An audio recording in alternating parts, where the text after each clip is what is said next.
السلام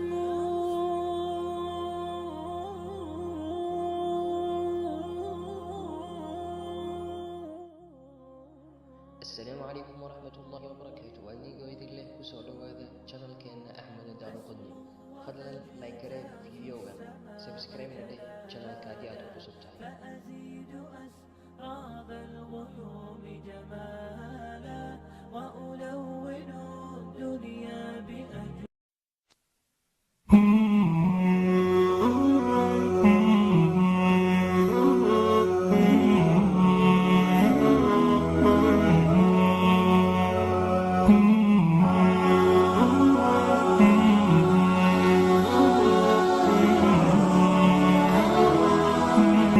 يا معشر الأبناء والبنات، احفظوا وصية الله الغالية، احفظوا وصية الله يوم وصاكم بوالديكم أحياء وأمواتا. ووصينا الإنسان بوالديه حملته أمه وهنا على وهن وفصاله في عامين أن اشكر لي ولوالديك إلي المصير. والله لا نعلم عملا يقرب إلى الله أزكى من بر الوالدين وخصوصا الوالدة.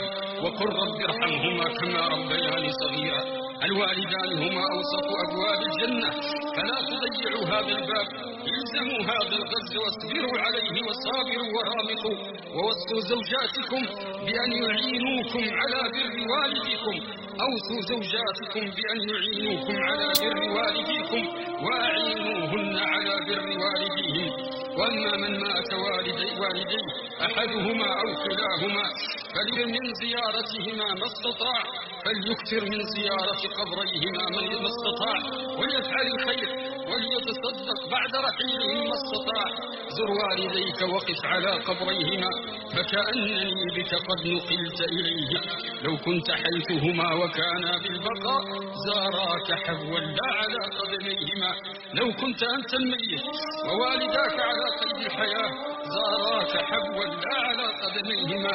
أنسيت عهدهما عشية أذنا تحت الثرى وسكنت في داريهما، فلتلحقنهما غدا أو بعده حتما كما لحقاهما أبويهما.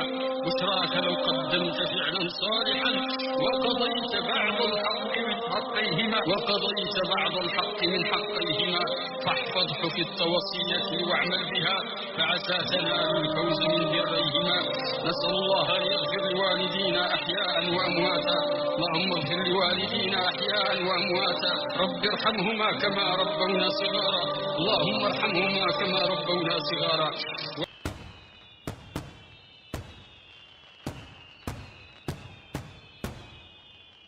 هذا النور شفاء صدور فاض وعطر كل لسان. وهنا حلقات الصديق قلب ينبض بالقرآن.